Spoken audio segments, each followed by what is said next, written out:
everybody on YouTube, this is Crystal and it's the Down to Earth Mama. So today is the part 3 of my steps to becoming vegan once you've decided that veganism is the way you want to go and you want to give it a try. And yeah, so these are just some steps that I found helpful for me and I'm going to share them with you. So today's step is research. Research. And that's been the most important thing for me, because when I first went vegan, or, you know, just given the idea out there, everybody, you know, decided that they were all of a sudden a nutritionist or a doctor, and they had to ask, where do you get your protein? What about amino acids? What about iron? What about B12? What about calcium? What about this? What about that? You know, asking every which question you could think of. And it was good questions because I didn't have answers for everything. So I had to research. And it might even be an important step to do before you tell people, so that you already have like things ready to go. I'm back to, sorry, the dog has a blanket around his neck. Anyway, so yeah, that's my advice. It's just to always keep learning. January 2nd, this is 2018, but January 2nd of 2019 will be my 6th year anniversary of quitting meat.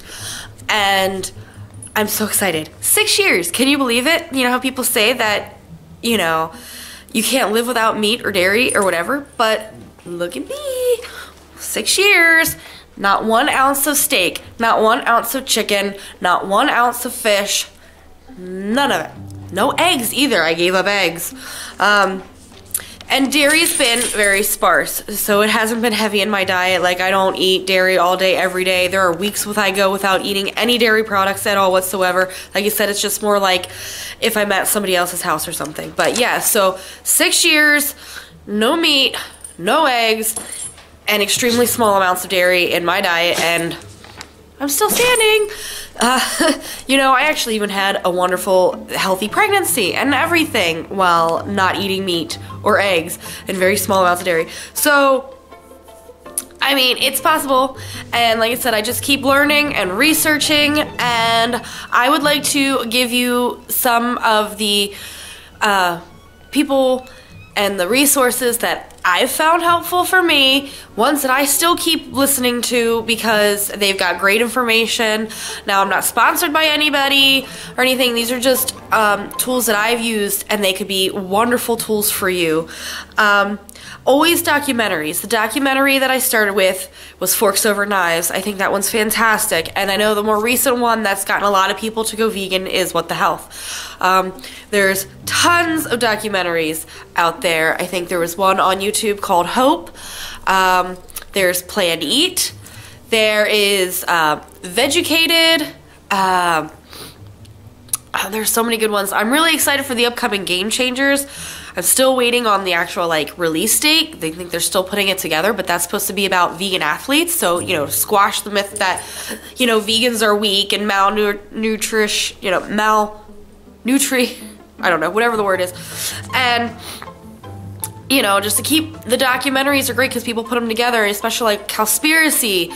You know, that was the one that came before What the Health is, from the same creators, and I couldn't even get through that one. It just made me want to cry, and, you know, it solidified why I'm doing this for the environment, as well as all the other reasons in the world to go vegan. But a lot of the doctors, so I'm going to give you like my list of doctors that I like to listen to their lectures on YouTube. I watched hours upon hours of the lectures from these doctors because it gives me so much information, and it gives me so much to back up any kind of claim that people, you know, come at me with. So, Dr. Greger, Dr. McDougall, Dr. Ornish, Dr. Furman, Dr. Goldhammer, Dr. Lyle, Dr. Clapper, Dr. Bernard, Dr. Davis, Dr. Mills, Dr. Joy, and I think Pamela Popper, I believe she might be a doctor as well, but she's a registered dietitian, I believe, as well. So all those doctors, look them up. YouTube speeches, they have lectures, great information, it's all free, and they really back up claims because They're doctors, and they've been doing research. Oh, Dr. Campbell and Dr. Esselstyn. I can't believe I forgot to put them on my list. Oh my gosh, what's wrong with me? If you want some great vegan YouTubers to look at for food, there's the Cheap Lazy Vegan, Supreme Banana, Live Bee, High Carb Hannah, Well Your World, Ravana, Nina and Randa, Chef AJ. I love Chef AJ. Happy Healthy Vegan, Well Your World. I already said that. Spud Fit, Ellen Fisher. If you want some other great YouTubers for like some really good information, there's Mike the Vegan and Bite Size Vegan. She does some really great research and stuff, and she's a wonderful activist. There's also for activists who can give really great arguments to non-vegans as well on the streets. I mentioned that in the last video, I believe. There's Joey Carmstrong, James Aspie, Earthling Ed. Gary Yourofsky has a great speech on YouTube, and you know, there's many more vegan activists and vegan YouTubers out there that can give you great tips for food, great tips for research, you know, just everything. So just get on YouTube, you know, read books, watch movies. Just, you know, if someone poses a question to you, you know, about veganism and you're not quite sure, you know, just say, that's really interesting, I'll look into it and I'll get back to you. So then you can go home, you can research, come up with that argument, and then you can go back to and be like, hey, do you remember that time we were talking about this? Well, I kind of did some research on it and here's what I found.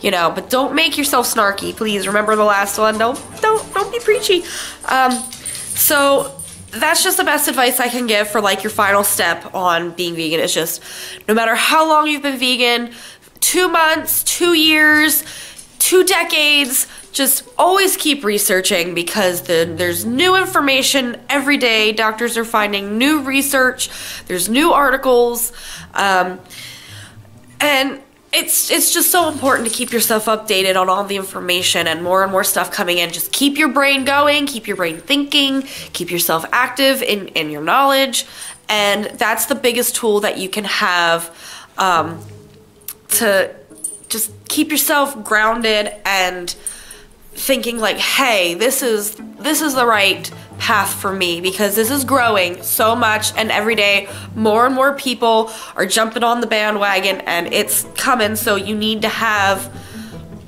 you know, the knowledge in order to stand your ground and keep moving forward. And for me, it really helps to keep me in veganism, because, you know, it solidifies all of my reasons to keep hearing it over and over again from, you know, dozens and dozens of different sources, from different people, from different backgrounds, from all over the world.